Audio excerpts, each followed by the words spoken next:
मौर्य साम्राज्य के पतन के कारण। मौर्य साम्राज्य एक विशाल साम्राज्य था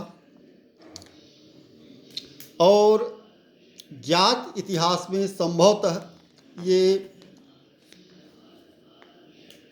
प्रथम साम्राज्य था जिसके बारे में एक विशाल साम्राज्य था, जो एक बहुत बड़े भूभाग में फैला हुआ था और जिसका एक सुव्यवस्थित प्रशासनिक तंत्र था, उसके प्रतिरक्षा तंत्र थे। लेकिन इस साम्राज्य का पतन बहुत ही जल्दी हो गया। लगभग 150 वर्षों के अंतराल में ही इस साम्राज्य का अंत हो गया। इसके कारणों की समीक्षा की जाए तो ब्राह्मणों की प्रतिक्रिया, वित्तीय संकट,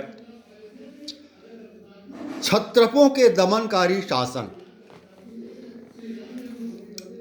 दूरवर्ती क्षेत्र में नए ज्ञान की पहुंच और पश्चिमी सीमा प्रांत की उपेक्षा जैसे कुछ तथ्य सामने आते हैं।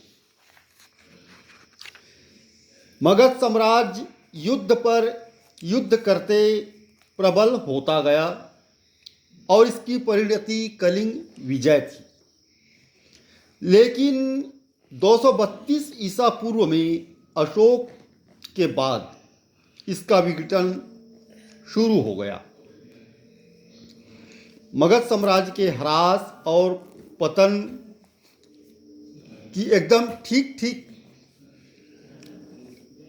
जानकारी तो नहीं दी जा सकती, लेकिन प्रमुखतः जैसे उसकी नीति के चलते ब्राह्मणों में असंतोष पैदा हुआ और ब्राह्मण तत्कालीन राज व्यवस्था, सामाजिक व्यवस्था में एक अभिन्न शक्तिशाली वर्ग थे। यदा कदा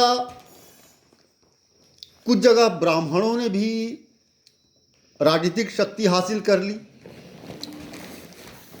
तो कतिपय विद्वान ब्राह्मणों की प्रतिक्रिया को मौर्य साम्राज्य के पतन के रूप में देखते हैं। वित्तीय संकट को भी कारण बताया जाता है, जैसे सेना पर विशाल इसका प्रशासनिक तंत्र था जिस पर भारी खर्च होता था और इस खर्च के बोझ तले मौर्य साम्राज्य दबता गया। उसके सामने वित्तीय संकट खड़ा हो गया। तो इसके कुछ अभिन्न कारण हैं जिसकी समीक्षा हम आगे चलकर करेंगे।